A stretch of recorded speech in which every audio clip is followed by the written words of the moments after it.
Okay, tonight we're going to start now in our outline with the theme of the Redeemer. We're going to be in Genesis 3 for a moment here. Let's read Genesis 3:15. It is an absolutely critical part of Genesis. It's an absolutely critical part of the Bible. It's an absolutely critical part in terms of understanding God's strategy.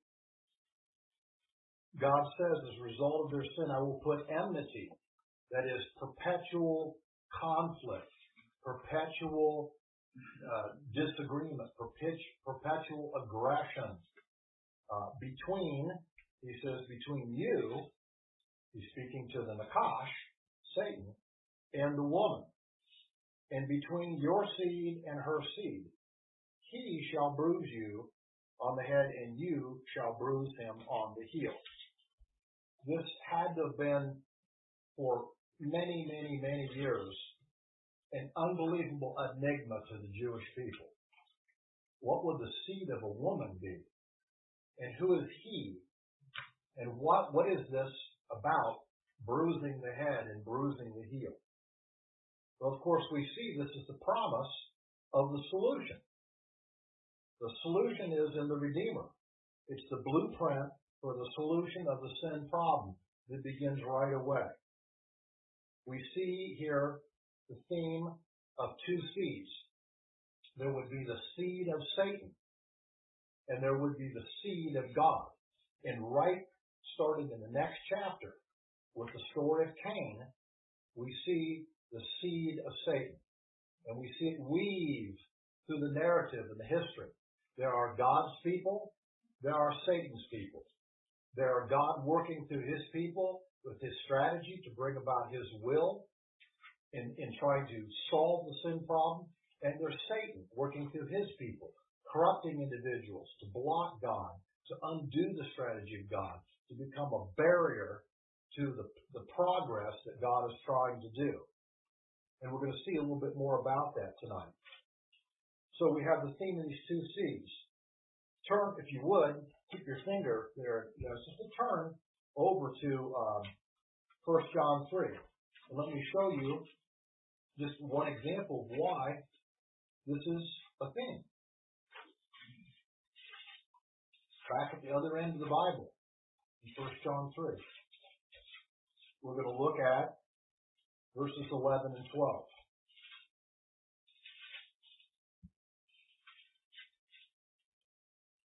Starting in 11, 1 John 3. For this is the message which you've heard from the beginning, that we should love one another.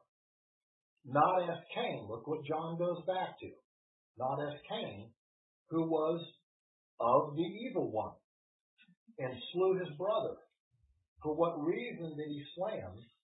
Because his deeds were evil, and his brothers were righteous. And notice the next statement also. Do not marvel, brethren, if the world hates you. Remember, what did you say?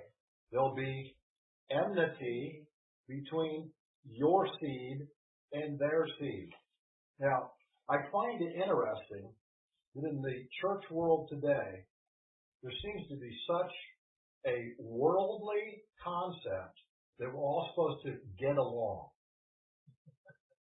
We're supposed to compromise. We're supposed to conciliate. We're supposed to find common ground. Okay? Tolerate. Don't judge anyone or anything or any system of belief. It is absolutely of the devil. It is not a spiritual understanding. We're seeing here how God says there is a system of enmity that will never be overcome until Christ comes back on this earth. It is going to occur. You cannot cooperate with the seed of Satan. You cannot convince the seed of Satan. People can repent and their spiritual life can change, but try to reason with them. It will not work. It does not work. And it's a huge mistake, I believe, in the church world today, that they're trying to do this more and more and more. So there's the perpetual conflict between these two groups. Notice even in Ephesians 6:12, okay? For we wrestle not against flesh and blood, but against principalities and rulers and powers and authorities. You see, in the spiritual world, there's a war. On the earth, there's a war. There's a strategy. There's armies. Okay? In the spiritual world, there's armies. In the physical world, there's armies. They're always mirrored one to the other. What starts in the physical world gets mirrored in the physical world. It starts in the spiritual world. It's the constant theme here as we go on. So we see here that the theme of the Savior. The Savior, of course, is Eve's seed. It is an allusion to what the Jews must have found very difficult to understand, because it's an allusion to the virgin birth. When does the woman have sperm, have seed? Well, only in the virgin birth by the process of the Holy Spirit. We see here the setup that through years and years, through conflicts and strategies and counter strategies, God's plan will continue and would prevail, and the day would come where this person we call Messiah, Christ, who would eventually be born as a human being into this world, through his ministry, would, quote, crush the head of the evil one. It says that the evil one would, quote, bruise him in the heel. That is not a, quote, mortal wound, a wounding of his body, but that the real power would be the crushing of the head of the evil one. And what is the crushing of that head? Okay? Well, if you've been in 1 John, if you're still in 1 John, stay right there, because let's look at 1 John 3, same chapter, and let's look at verse 8. 1 John 3:8. John says, the one who practices sin is of the devil, for the devil has sinned from the beginning. The Son of God appeared for this purpose, that he might destroy the works of the devil. That's the crushing of the head. That Christ obviously broke the power of the kingdom of Satan. Now people in Christ have a real choice. They have a real choice whether they sin. They have a real choice about growth. They have the power of death is broken in them.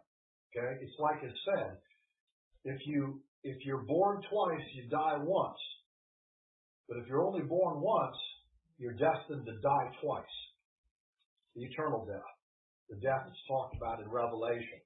The death that people will eventually go to with the devil and his angels into this place that will be created called hell. So we see all through history, weaving through people, weaving through stories, we see this progressive mystery slowly revealed. The progressive mystery is finally revealed, of course, in the birth of Jesus Christ. Turn if you're in John back to 1 Corinthians, if you would. And let's look at a verse there that tells us about this. It's in 1 Corinthians and it's in chapter 2. It's a very, very interesting statement and insight by Paul through the Holy Spirit. He's talking about wisdom because he's dealing with the Corinthians. He's dealing with Greeks, people that think in a Greek way. And of course, what are they preoccupied with? Philosophy, wisdom, argumentation of philosophical thought. And he says, verse 6 we'll start. He says, we do speak wisdom among those who are mature, a wisdom, however, not of this age, nor of the rulers of this age who are passing away. He's not talking about the Greek kings. He's talking about the spiritual rulers in the heavenly places. Verse 7, but we speak God's wisdom in a mystery, the hidden wisdom which God predestined before the ages to our glory. The wisdom, verse 8, which none of the rulers of this age, that is the spiritual entities, okay, had understood. For if they had understood it, they would have not crucified the Lord of glory. You see why he says that? Satan put up everything he could in every way possible to kill Christ on the earth when he was here. He started at the age of 2, when there was the slaughter of the innocents in Bethlehem.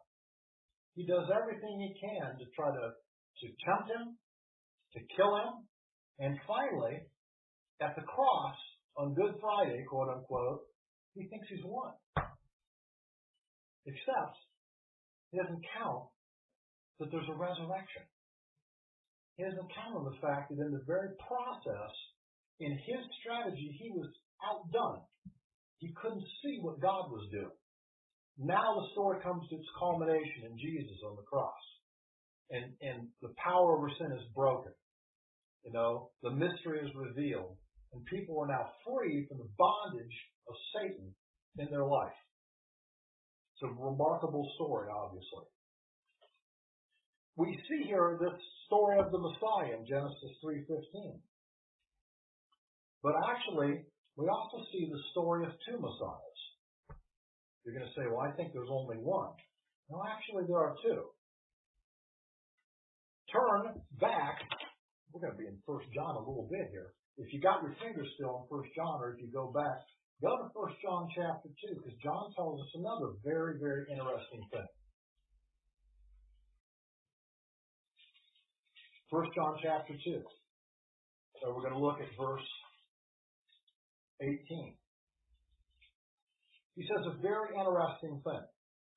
Children, it is the last hour. In other words, John is saying we're in the last era. Christ has come. He has died. He is resurrected. He has gone back to heaven.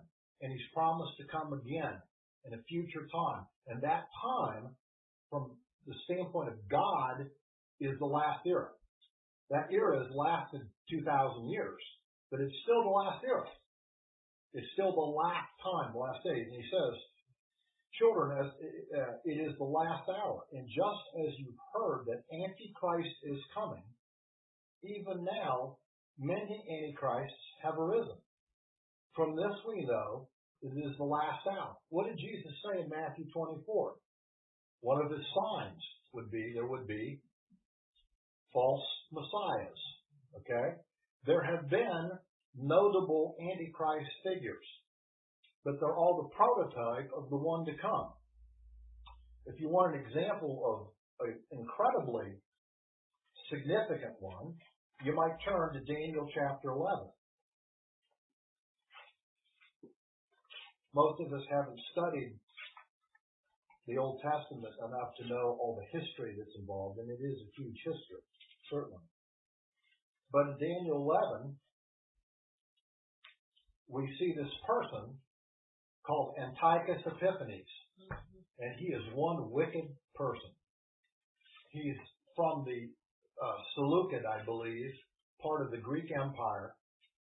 He comes in his process of waging war against Egypt. He comes through Israel and he slaughters the Jews. He makes life miserable for them. He is an incredible persecutor of them. He kills probably tens of thousands, certainly, maybe even on the level of hundreds of thousands. And of course, he does this diabolical thing from a Jewish standpoint. He goes into the temple. He sets up an image of Zeus, okay, the god, quote unquote, of Greeks, and slays a pig and spreads the blood all over the inside of the Holy of Holies, thus desecrating it. We call that the abomination of desolation. That's the term, right? He is a prototype of one to come. Interestingly enough, you go from verse 21 of Daniel 11, jump over to verse 36. Daniel tells us Antiochus is a prototype, but there's another one coming that's worse than he. Verse 36 of Daniel 11, then the king will do as he pleases, this quote king, and he will exalt and magnify himself above every god, and will speak monstrous things against the God of gods, and he will prosper until the indignation is finished, for that which is decreed will be done. And he will show no regard for the gods of his fathers, or for the desire of women, nor will he show regard for any other god, for he will magnify himself above them all. This is a description of the person that we call the Antichrist, the final one.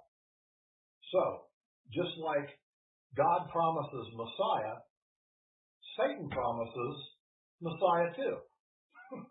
But he'll be the Messiah of the earth. And he will not be the Messiah that frees, but rather the Messiah that creates enormous bondage. He will not be the Messiah of life. He'll be the Messiah of death. And of course, he's coming. Interestingly enough, there are some Jewish rabbis, literally in the last several weeks, that feel like that they believe that Messiah is indeed about ready to make himself known on the earth. It's very interesting that they're getting prophetic visions and things like this, but certainly have not been traditional for them, but they're getting them now. Messiah, the evil one is coming before the second coming of the right one. Now, there's another Messiah figure also as we go through Genesis, and he's a very significant one. We're going to talk about him especially next week. We find his system set up on the earth in Revelation 17 and Revelation 18. His name is Nimrod. He is the prototype of the Antichrists to come. We'll talk about him next week. He's a very, very important figure in the story that we're talking about, that we're going through. Now, there's also in Genesis, we see also the theme of two sacrifices. Look at Genesis 4. Go back to the very beginning of Genesis 4. We see this story that sometimes seems to be difficult for us to understand. It's the story of Cain and Abel. You know, we see that in 4:1 that the man had relations with his wife Eve, and she conceived and gave birth to this person called Cain. And she said, I've begotten myself a man-child with the help of the Lord. And again, verse 2, she gave birth to his brother Abel. And Abel was a keeper of flocks, but Cain was a tiller of the ground. It says, and it came about in the course of time that Cain brought an offering to the Lord of the fruits of the ground. And Abel, on his part, also brought of the firstlings of the flock and their fat portions. And the Lord had regard for Abel in his offering. Now, we often think, what's this all about?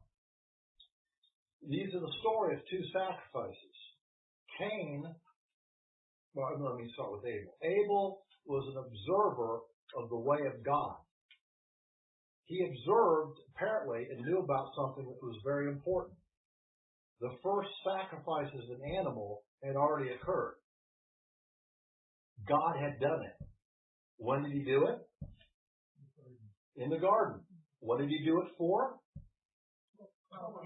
To cover them. He shed the blood of an animal for the sake of covering the physical manifestation, the physical image of their spiritual sin. So we see a pattern here. Okay?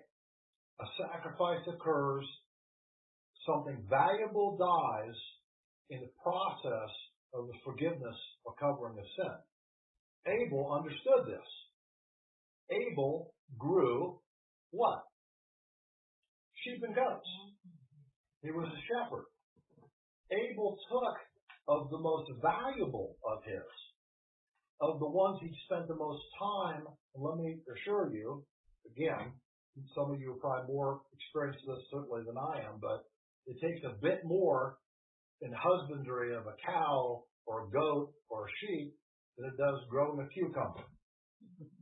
It's a process that takes more time, more effort, more personal investment in it. That's what Abel brought to it. Cain grew vegetables. It was relatively simple. There was no blood involved. And he kind of took some of his cucumbers and threw them out there and said, here's my sacrifice. Okay? Cain's sacrifice was rejected because it was cheap and easy and not faith-based.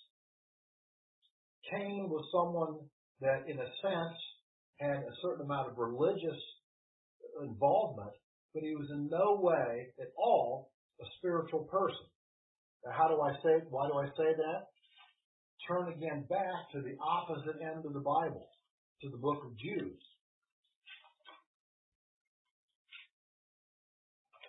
There are numerous things said about Cain all the way through the Bible.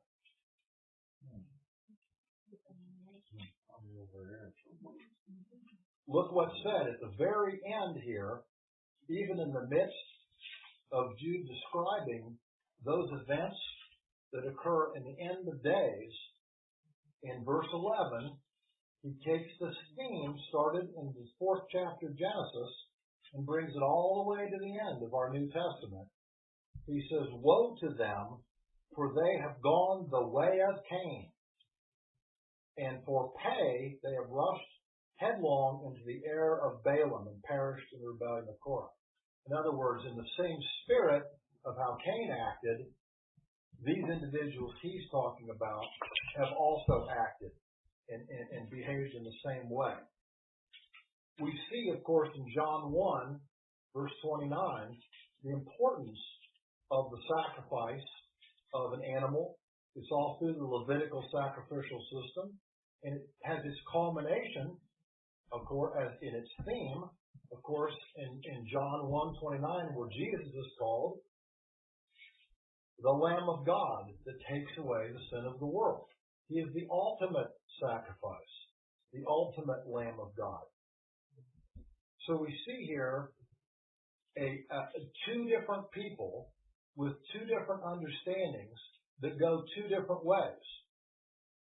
Cain, in his anger, Cain, in his sense of rejection, in his jealousy, in his rage, is satanically inspired to murder the heir, the spiritual heir, his brother, Abel.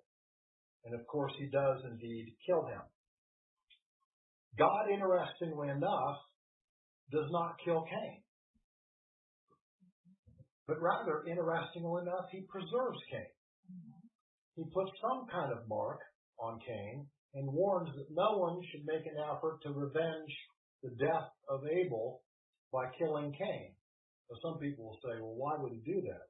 Well, I think one pretty obvious reason why is, the people that were around him at this point in history were all his relatives. They were all genetically very closely related to him. And there certainly would have been much desire for revenge, but God says, no. There's not going to be a revenge at this time. And there we start two strains of humanity. And they weave their way through the rest of Genesis. We have the offspring of Cain, and we have the offspring of Abel's replacement, Seth. We have the godly line, and we have the ungodly line. Now, we have here, of course, in this we're finding the first murder. Again, the law first mentioned, the first killing. I want to note at this point, in the spirit of Jan Phillips' question, I want you to look, I'll tell you some things about this guy Lamech. In the 4th chapter, go to the 4th chapter, again, of Genesis, and let's look at what's said about Lamech.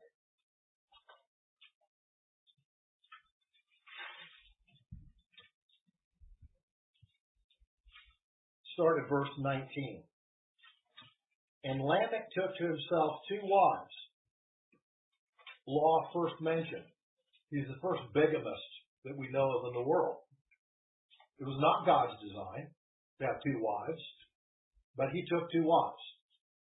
Their names are Adah and Zillah. So Lamech took himself 2 wives. The name of the one was Adah, and the name of the other was Zillah. And Adah gave birth to Jabal. He, that is Jabal, is the father of those who dwell in tents and have livestock. And his brother's name was Jubal. He was the father of all who play the lyre and the pipe.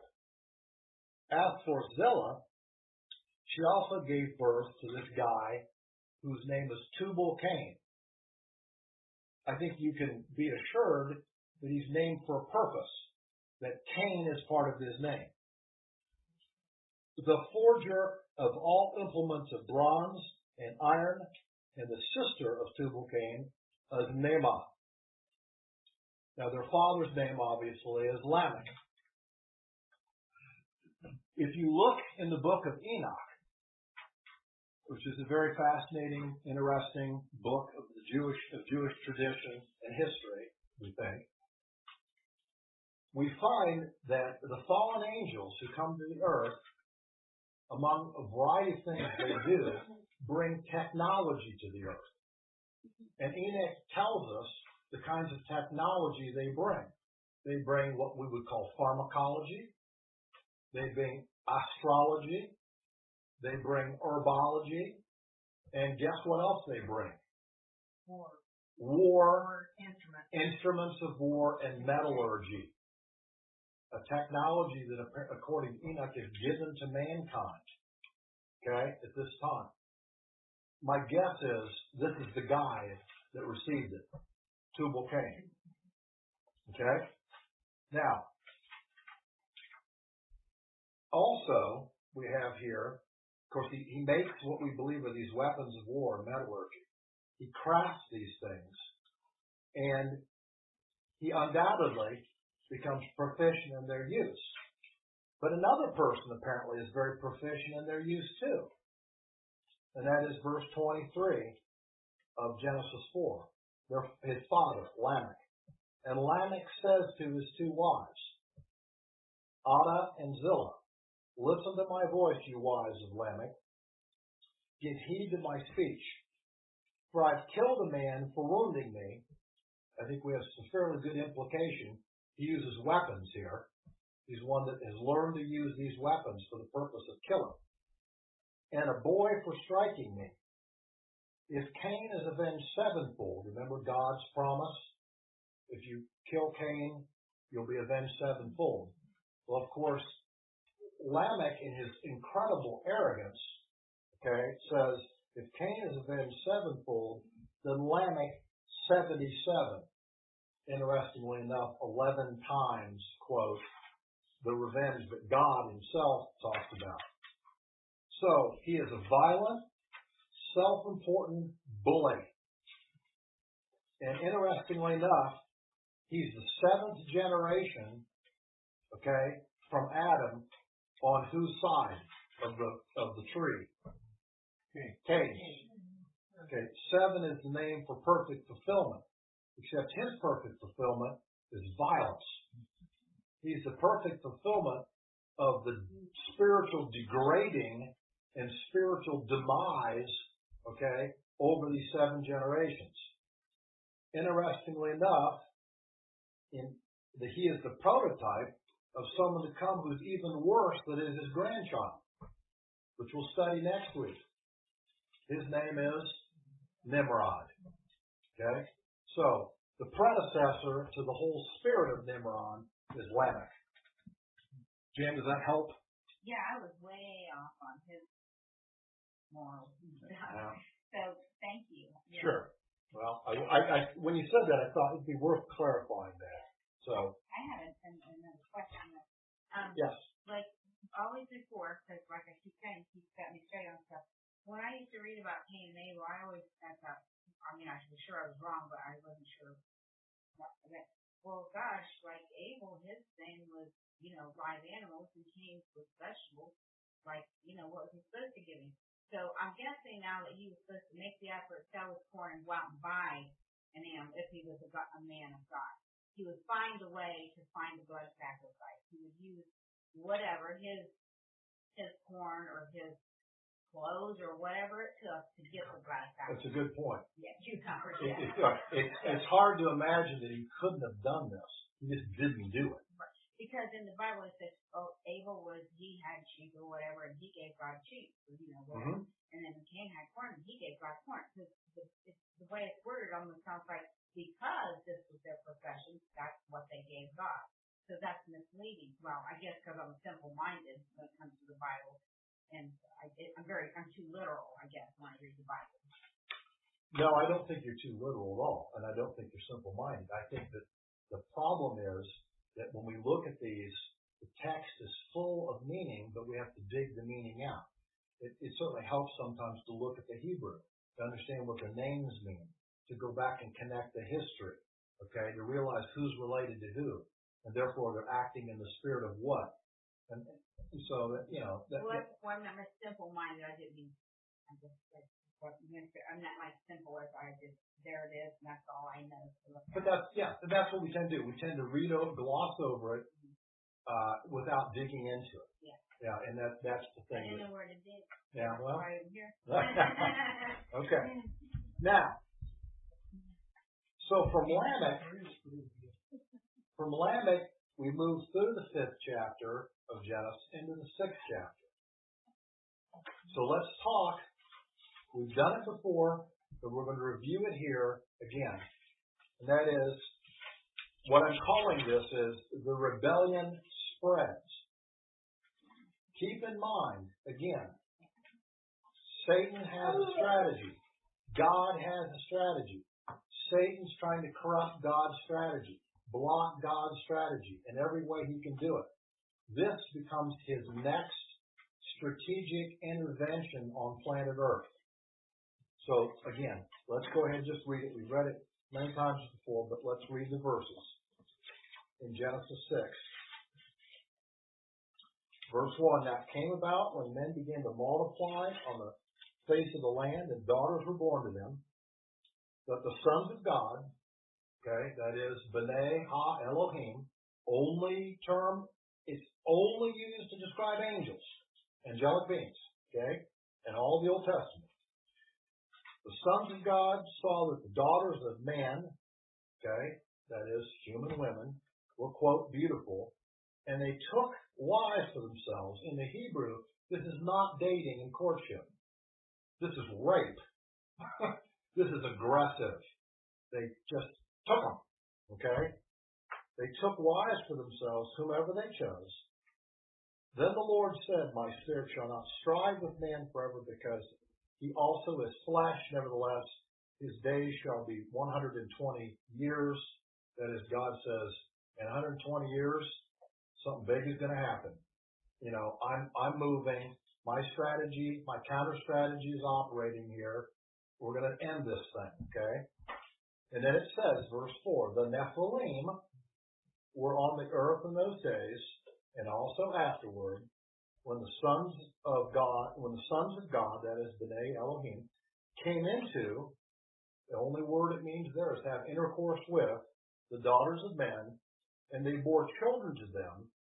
These were the mighty men who were of old, the men of renown. It's a very interesting phrase because it tells you they were big, strong, mighty, and it tells you what the beginning of mythology is.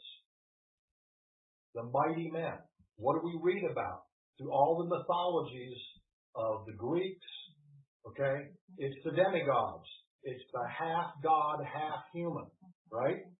That come down to earth, do all these things, have superpowers, have super size, okay, create all this havoc, etc., etc., etc., have wars, have conflict, right? This is the source of it. In every culture you have mythology like this.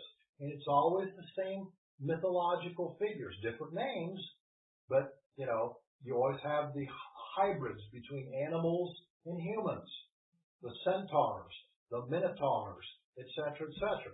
Culture after culture. The half serpent, half human. The half reptilian, half human. The half dragon, half human. You know, go through mythology, you'll see all of it.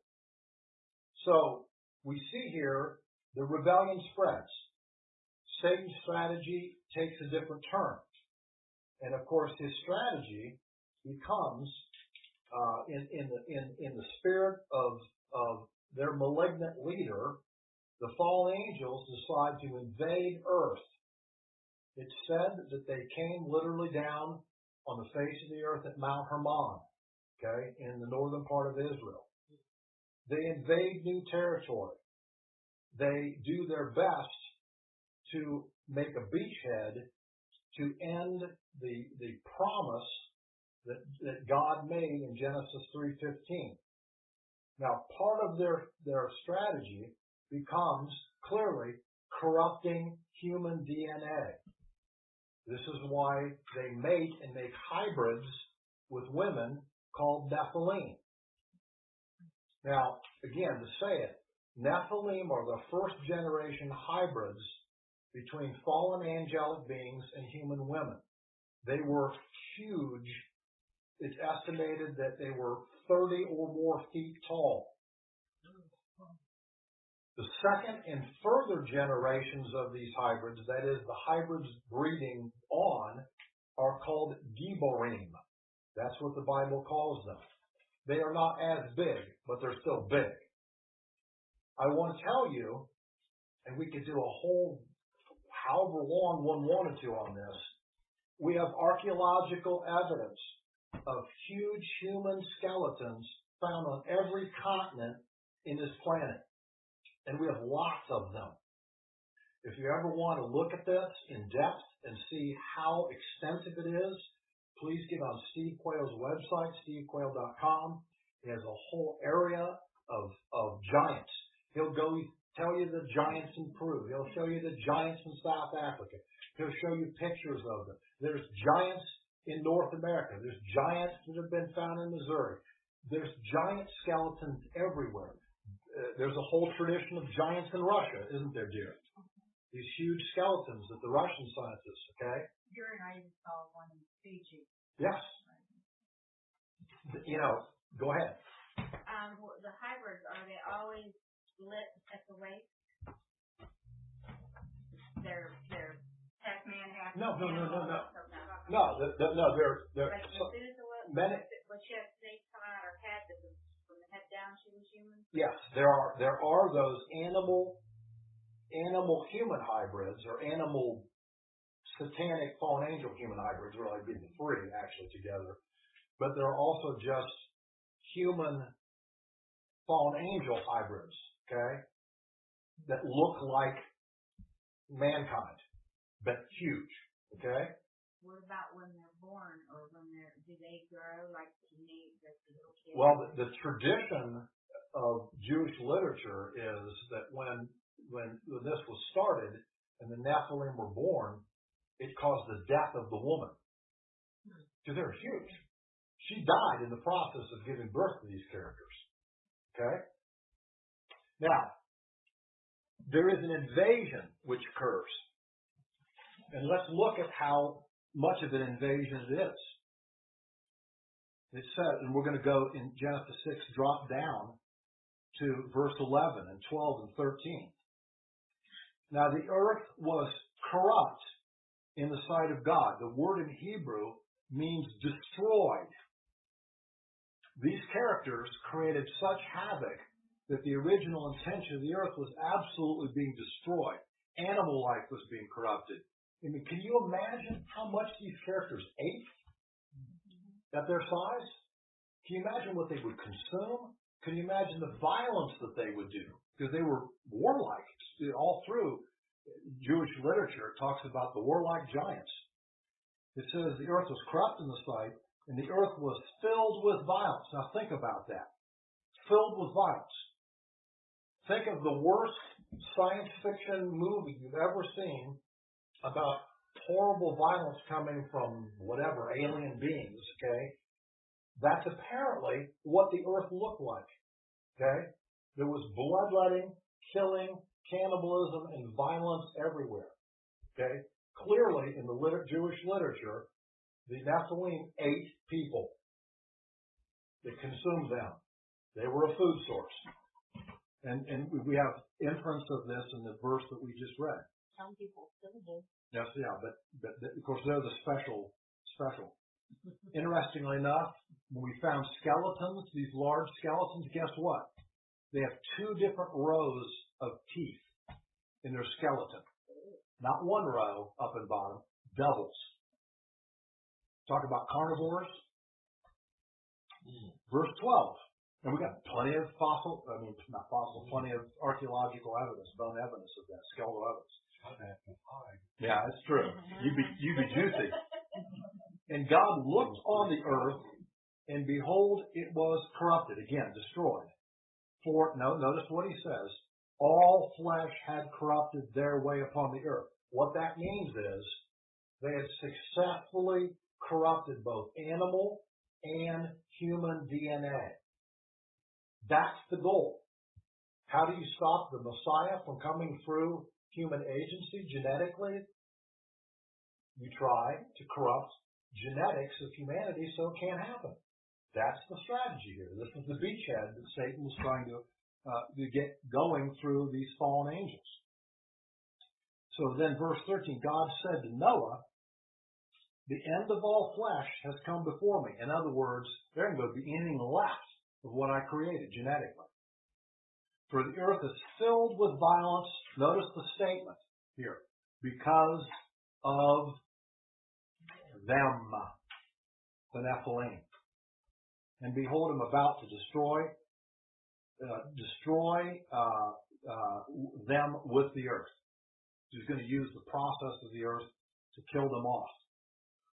So this is an excellent summary of what was going on at this time.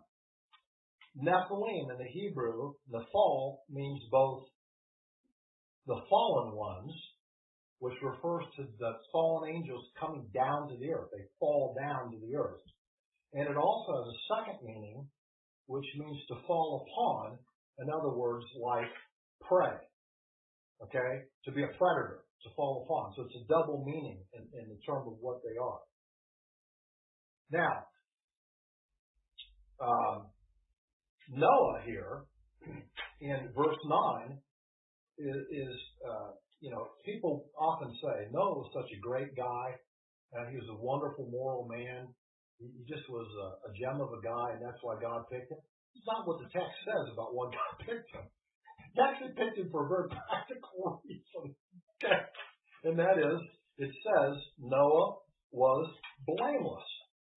The word there means, it's a word used to describe the pure blood of breeding animals.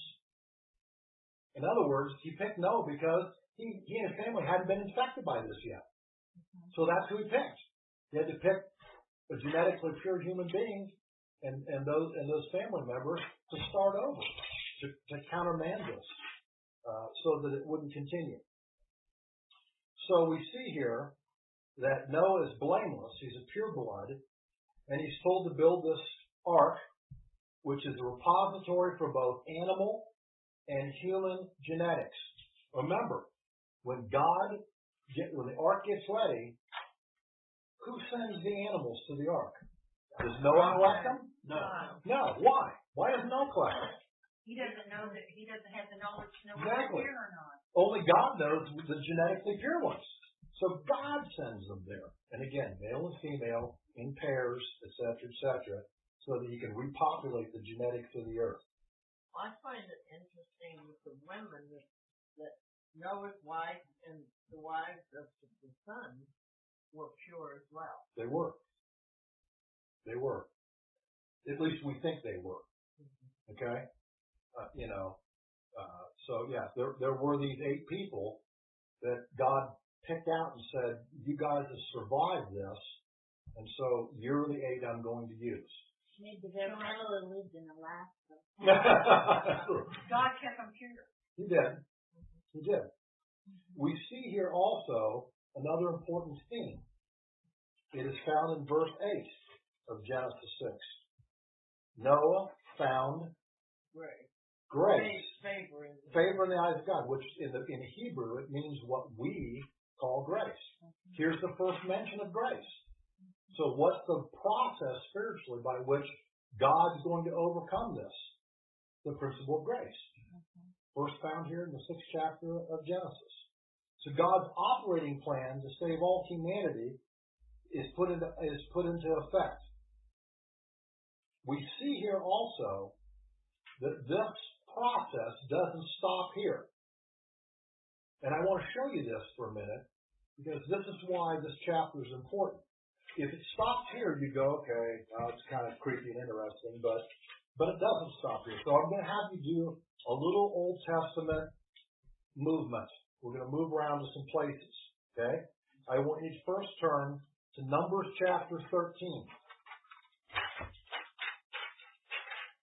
So back towards the end of the Torah to Numbers chapter 13.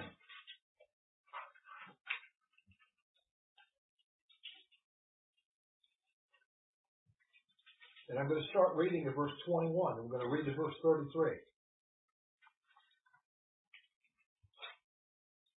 They come to the land that they're supposed to possess, the Jews. They've been wandering around. They've been a better part of a year at Sinai. They take off from there. God says, okay, it's time. You're going to take this land over. So, verse 21, so they went up and spied out. He sends 12 men, okay, to go spy out. What's going on there in that land? So they went up and spied out the land from the wilderness of Zin as far as Rehob and Lebo Hamath. Verse 22, when they had gone up into the Negev, that is the south, they came to Hebron, or Ahaman, Sheshai, Talmai, that is the descendants of the Anak, were. Now, we're told here, if you go, well, who are the descendants of the Anak? Jump down for a moment to verse 33. Okay? The 12 spies say, there also we saw the Nephilim, the sons of Anak. Okay? So we see here in Ammon, Sheshai, and Talmai, they are kind of tribal leaders or family leaders of these giant Giborim. And they managed to position themselves in this very place that God says the Jews are supposed to have. This is not a coincidence. This is a takeover. So they came back after the flood. They came back after the flood on a limited level. They repopulated, and they put themselves in the very place. They didn't choose Antarctica. They didn't choose Columbus, Ohio. They chose Israel because they knew the significance of the land. Did the fallen angels come back again? No. They couldn't have. They couldn't have because they were locked away. Okay. They were locked away in this place called Abadama. Yeah, I know. I can Also called the Abyss. Yeah. Abadnon. Okay. The Abyss, and they've been there ever since. The ones that did this. Of course, they're coming out in the future, according to Revelation chapter 9. Now, how we have Nephilim? Because there was a reconstitution on some level. It may be that they would be more technically. It may be that they were. It's not technically the Nephilim. It's technically the Giborim. But they knew about the Nephilim, so maybe they just used the word Nephilim as a general statement of these giant people. Okay. So how did they survive the flood? That's where we're at. Well, we don't know exactly. There are some interesting theories of how. Some people believe that God allowed Satan to do a partial recreation of them. Okay? There's a lot of interesting theories about it. And you don't know. We don't know the exact answer. One of the interesting theories comes from Indian literature. East India. Okay? In the literature of I forget which ancient book it is, and it's a very ancient book. They have hundreds of pages of diagrams of ancient flying machines that flew through the heavens. If you want to look it up, it's very fascinating. But I mean, they have diagrams of how these machines worked. What many people think, and today, as they've looked at these diagrams and this literature in India, is that these are what we would call today UFOs. Okay? And some people believe that it was through that process that they were allowed to partially reseed themselves on the earth.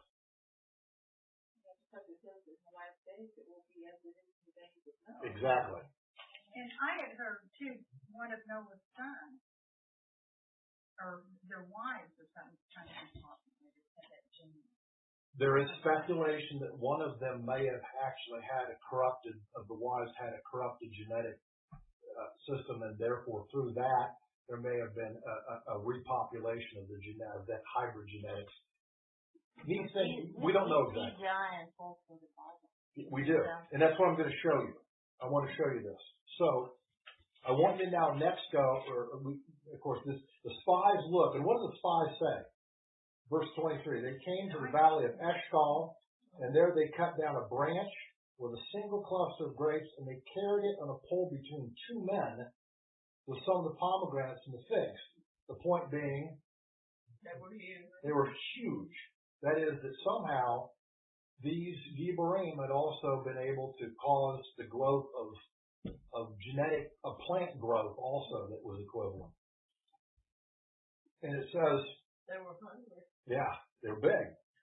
And it says, when they returned, verse 25, when they returned from spying out the land at the end of 40 days, they came back to Moses and Aaron, and they talk about all these people, okay, and they say, yeah, there's a lot of big fruit in this land, and it flows with, quotes, milk and honey.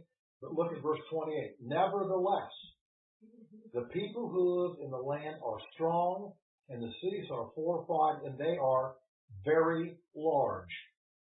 And they tell you how large. And moreover, we saw the sons of Anak there. And then it talks about, again, some of these tribal groups that are Giborim tribal groups in the land. And they say, okay, we were like grasshoppers in their sight. Which one is that? It may be in another area where they say this. Grasshoppers in their sight. It may be another section. I'm sorry, it's in 33. And we became like grasshoppers in our own sight. In other words, they were huge, and we were very small compared to them. So this is the reestablishment of the Giborim in the land. Yeah, under Ham, which was one of Noah's sons, isn't that where we get Nimrod? Yes, from that so group. So that could be that lineage there? Yeah, you don't know. We're going to get to Nimrod next week. You don't know exactly how, but you do know that he becomes a Giborim. It says in the text that he does. So he becomes a hybrid. Now, let me give you another example. Turn from Numbers to Deuteronomy, chapter 1. Deuteronomy 1? Deuteronomy chapter 1.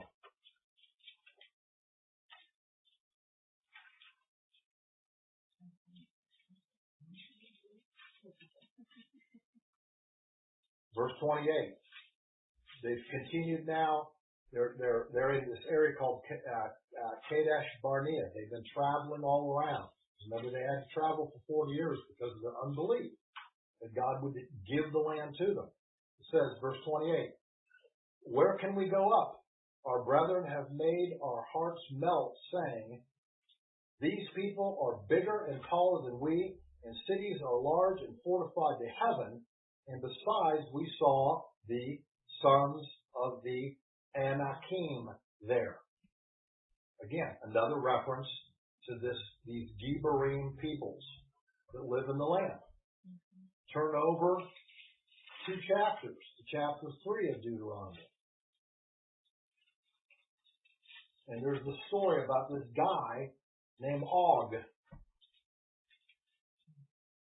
He is the king of Bashan. And look at Og here. Verse 11. For only Og, king of Bashan, was left of the remnant of the Raphaim. Again, Raphaim are another tribal group of the sons of Anak. They are Giborim. They're hybrids. They're giants. Behold, his bedstand was an iron bedstand, and it is in Rabbah of the sons of Ammon. Its length was 9 cubits. That would be 13 feet. And its width was 4 cubits. That would be more than 6 feet. This guy had a bed that was 13 feet long and 6 feet wide.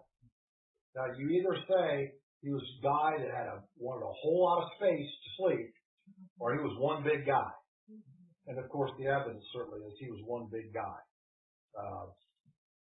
If you go on, you can go on to Deuteronomy chapter 9. verses 1 and 2. You want to turn over a few more chapters.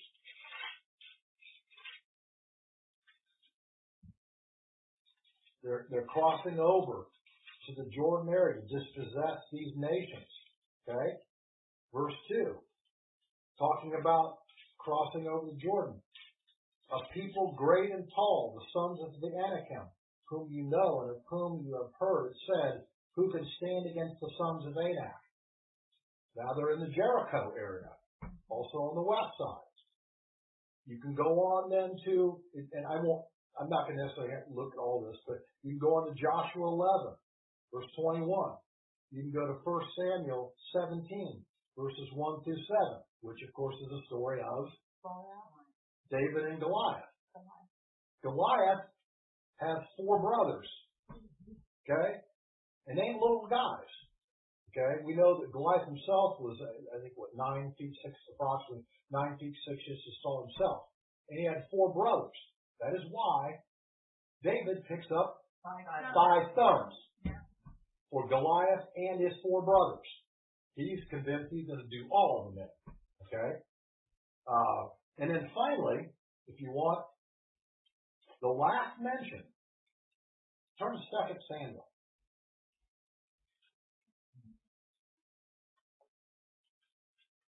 This is the last mention of the giants in the Old Testament. If you turn to the 21st verse of 2 Samuel, 2 Samuel 21,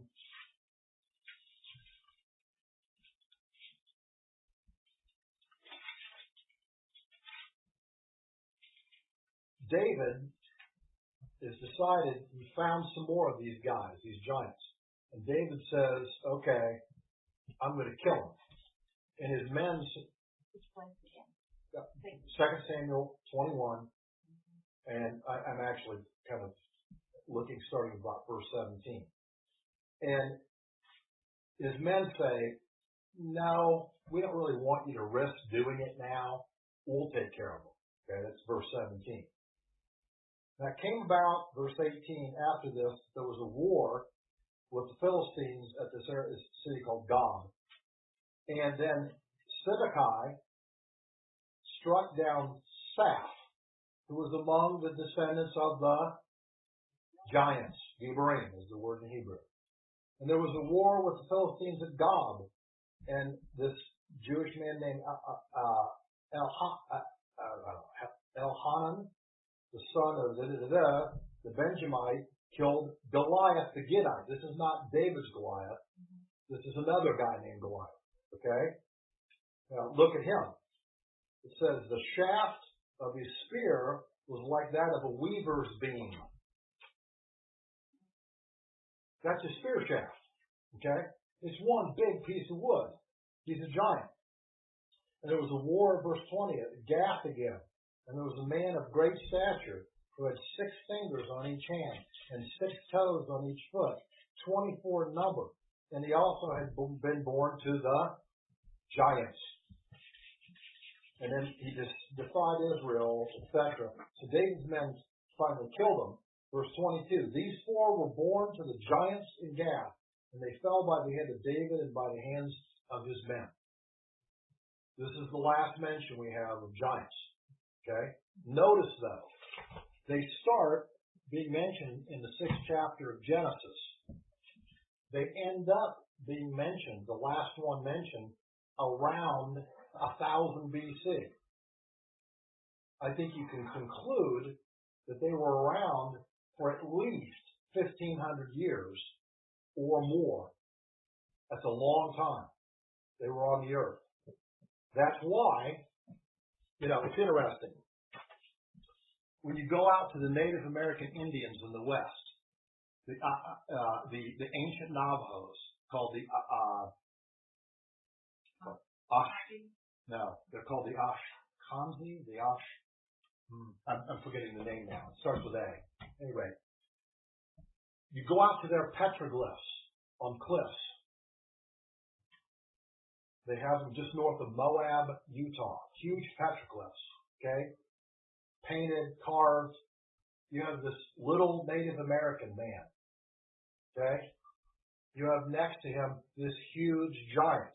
And interestingly enough, guess in the petroglyph, the giant has 6 fingers and 6 toes on each foot. The Anasazi is their name. The Anasazi built their homes in cliffs. And I mean way up in cliffs. They literally dug into the sandstone and dug out rooms. And they only had a limited series of passageways to get up there. And in their oral traditions, the oral traditions say why they did it? To hide from the giant peoples that tried to hunt them down.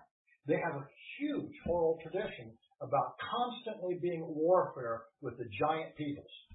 Matter of fact, there's one story that they have that the giants were so fast that they literally could run beside a buffalo, grab it with one of their arms, and tear a leg off of it.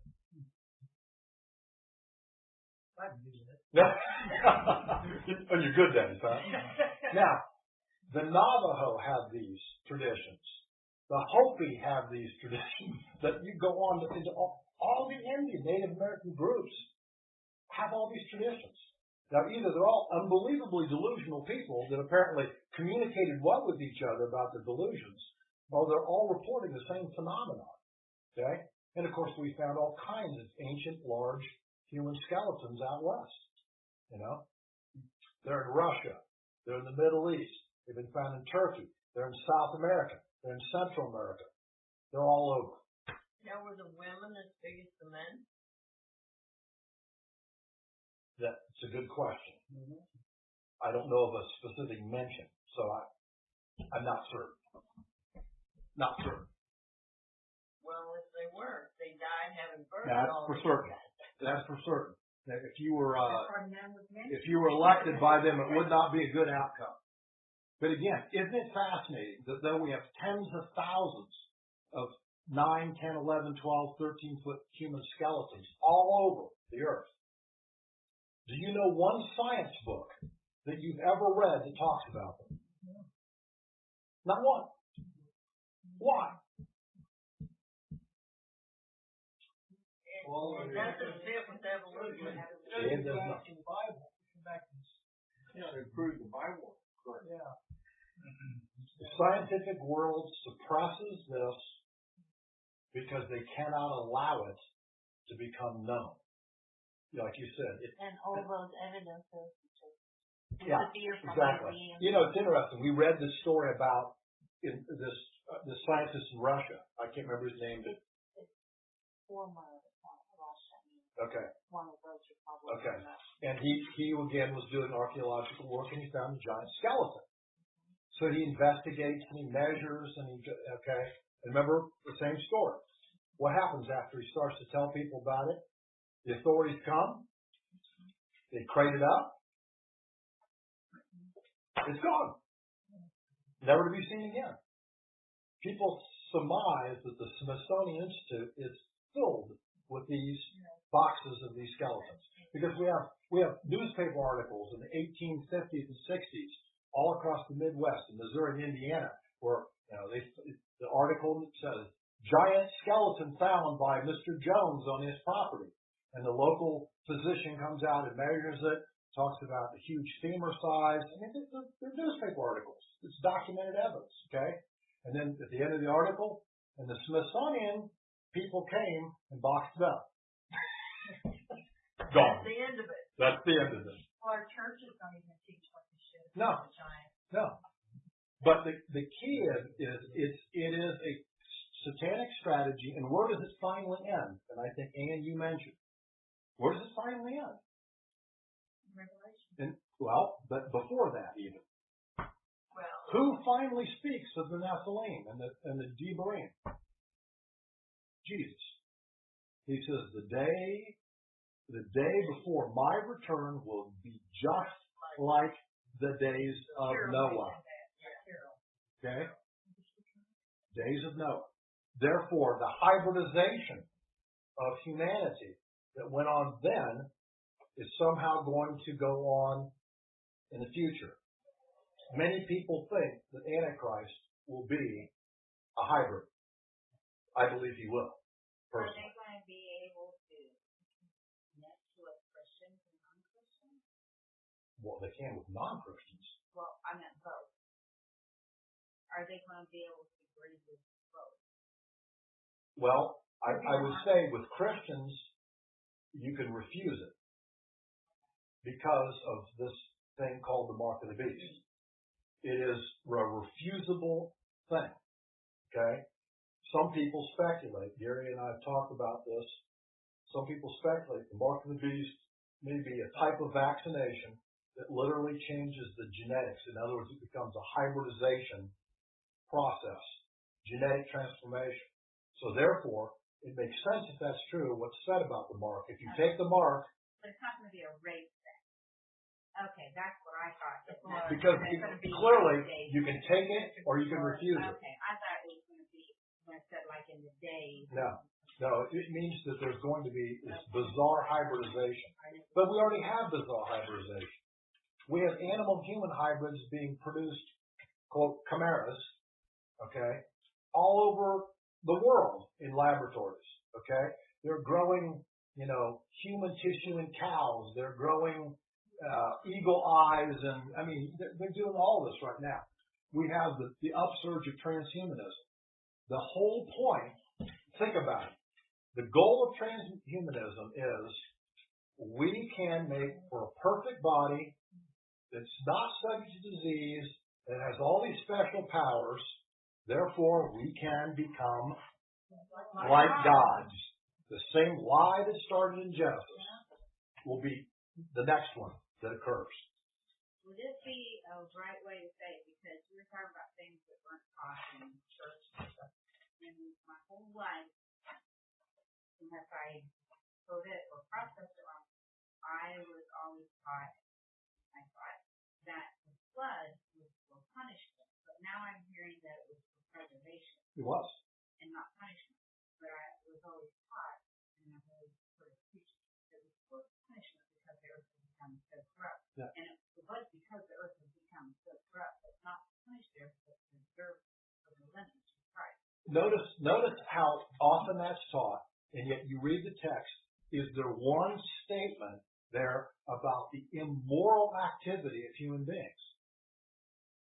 Amen. There isn't. They don't talk about it. The corruption is not immorality. The corruption is a design corruption in the Hebrew. So people, we've made these assumptions about something that the text doesn't say is true. If we carefully read the text, we see what the text says. Even if something as simple as Noah preached for 120 years and nobody came to the ark. Nobody was in it. Nobody was invited. True. He wasn't a Baptist preacher out on Saturday night No. trying to save people. He was chosen. He would protect the lineage, and nobody else was invited. And so we in the religious world try to make it that the word preacher is used that he's out trying to convert the heathen. It didn't happen. No, it's not the story. According to Yeah, text. what you I said. was thinking that the Noah built the ark the way that giants couldn't get in it and open the doors. The ark was sealed by God. Yeah. Right. So no one can get into it. Yeah. The rest of the people didn't have the money to get on the ark. No. Well, I was going to say again, because I'm thinking to nowhere. There is nowhere in the text of Genesis 6 that says that the problem with the earth was immoral people. Nowhere. It says Noah was blameless, i.e. righteous and blameless. Okay? He was a pure blood. Talk to me about 6:5. I'm sorry. No, let me go back. No. 6, okay. Because I'm probably interpreting that wrong too then. Okay, 6:5 says, Then the Lord saw that the wickedness of man was great on the earth, and that every intent of the thoughts of his heart were only continually evil. Now, I'll tell you what I think that means.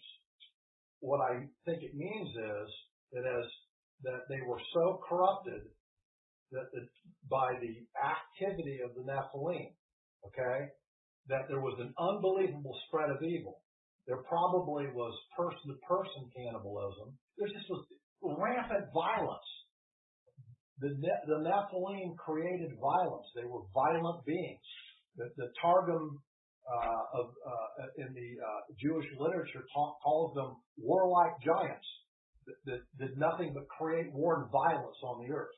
Okay, there's a lot of mention of them in Jewish literature, and I think the corruption there it's all about the corruption of the design.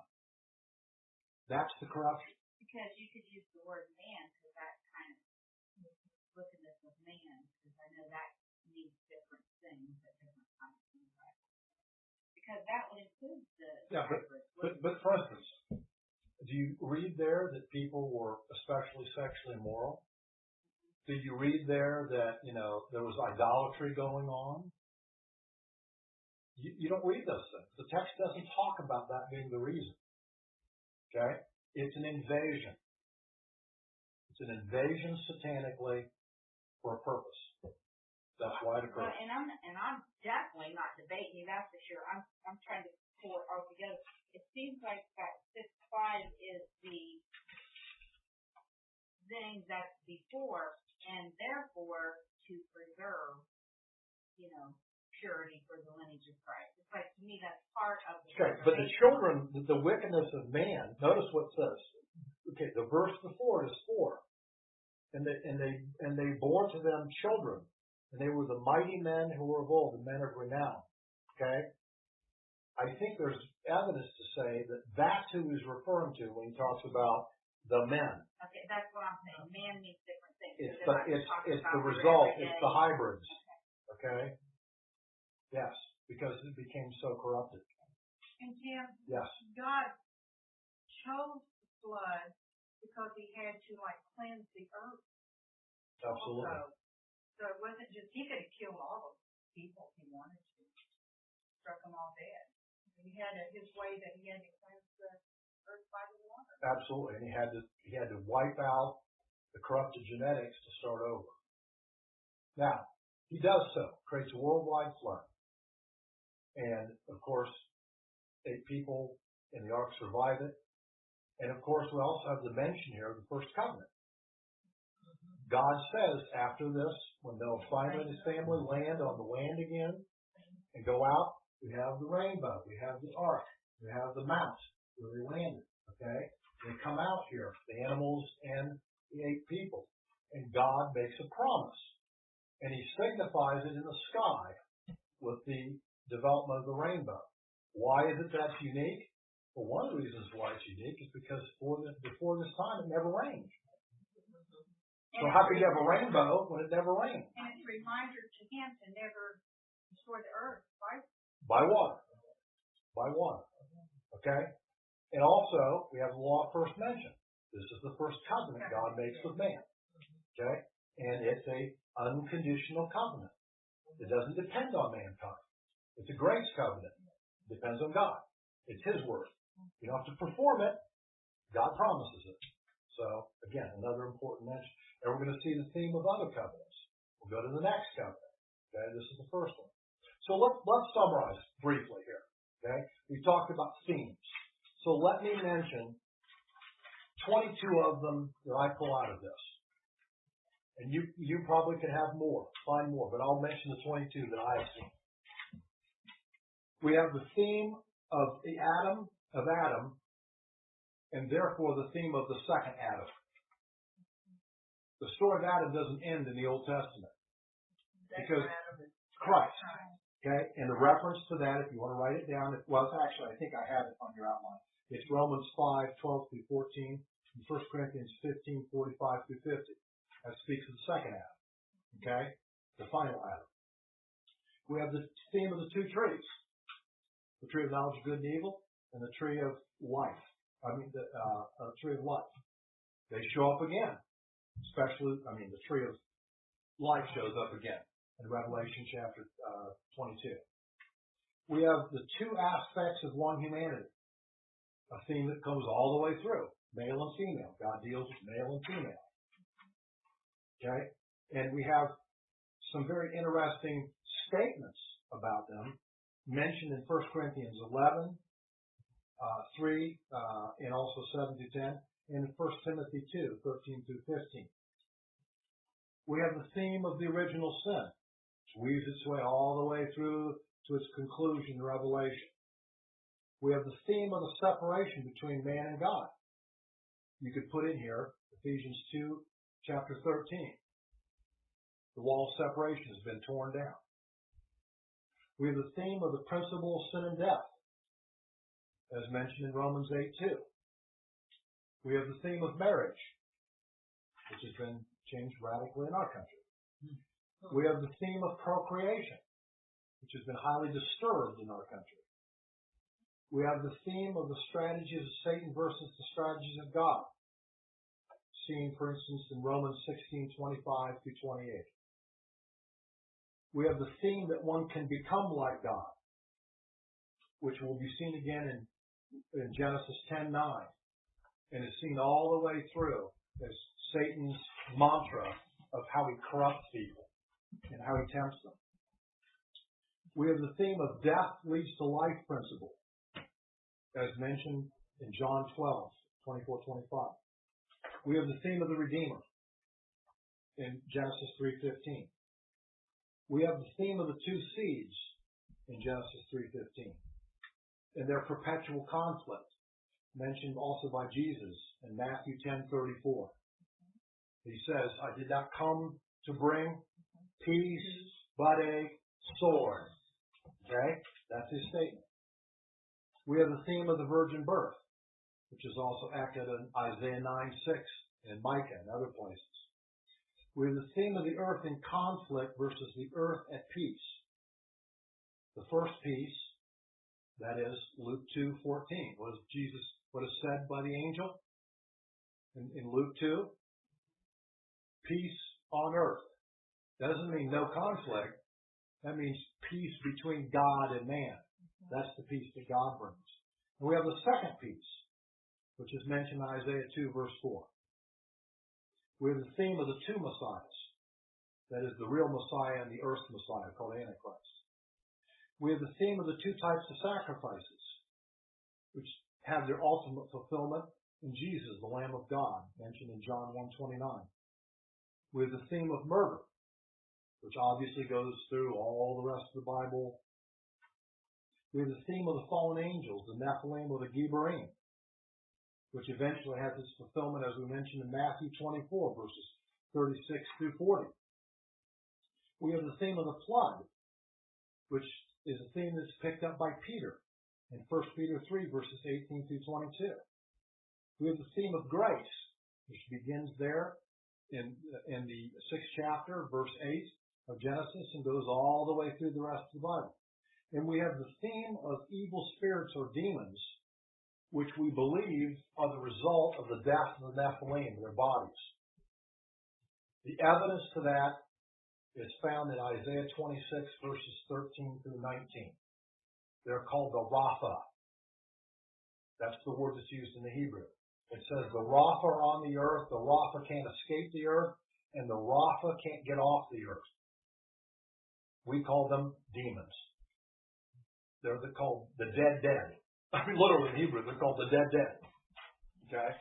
That's their description. And we call them demons, evil spirits. When the Nephilim died, the spirit soul was trapped. The body died, they couldn't get off the earth. That's who Jesus dealt with. Isn't it interesting? We don't deal, interesting enough, with fallen angels. Actually, we're forbidden to try to deal with fallen angels. What does Jude say? He says, no, don't you give a railing judgment against the devil. Even Michael would do that. He says, that's not your realm. But you do have a realm of battle, and that's the evil spirits. That's who Jesus dealt with. That's the demons. That's the demons. That's who seemed to crawl out of everywhere when he was on earth, right? And he would cast them out. Okay? The demon spirits are the basic, would you say they carry on as far as what they do and how they act when they were still alive, right? I mean, same as when they were alive. As far as their Yeah. The thing that is distorted in people's understanding, of course, is that people think that evil spirits can communicate accurate information. And Jesus told you, what about Satan and all his emissaries? They are liars. The truth is not in them. They will never speak the truth. They're imposters. Okay? They seem to have different powers, and some of them seem to be more powerful, some of them less powerful. Okay? But they always are imposters, and of course, that's why astrology, necromancing is so dangerous, because they foolishly believe lying spirits. Literally, that's what the Hebrew calls them, lying spirits. But when Spirits, Samuel went, mediums. when Samuel went to the medium indoor, Yes. Which? Was that really Samuel that talked to him? Well, in that case, it was. Because God says that he let Samuel come back. So that was a special case, not unlike Elijah coming back and Moses coming back at the Mount Transfiguration.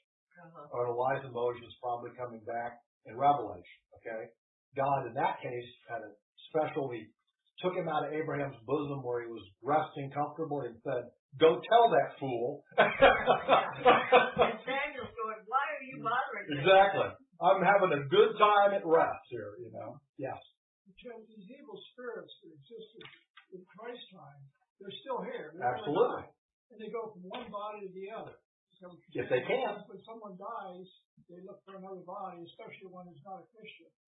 And that's it is the reason why they are so preoccupied with possession of a body. It's because that's what they lost when they died, as Nephilim, when they died on the earth. They lost the body, so they're trying to find a host body. That's why possession is possession. They can accomplish it. It's interesting, though, when they went into a herd of pigs, the pigs all started around themselves. Yes. So then they lost the body again. They lost it again. Again, they were tricked. Jesus, demons cannot get into the human, into Christian. I believe they cannot. Because we have Holy Spirit. I believe they cannot. Okay? But certainly Christians can be influenced if they mess with the demonic. Okay? So, I'm going to stop now. Next week, I'm going to hand out your new outline. You missed the last theme of covenant. Oh, I'm sorry, the theme of covenants, yes. Okay. So we covered a little bit of material here of the themes, but the themes start to expand next week. Okay. So what I want you to do, the next 2 weeks, we're going to try to cover the themes from Genesis 8 to Genesis 37.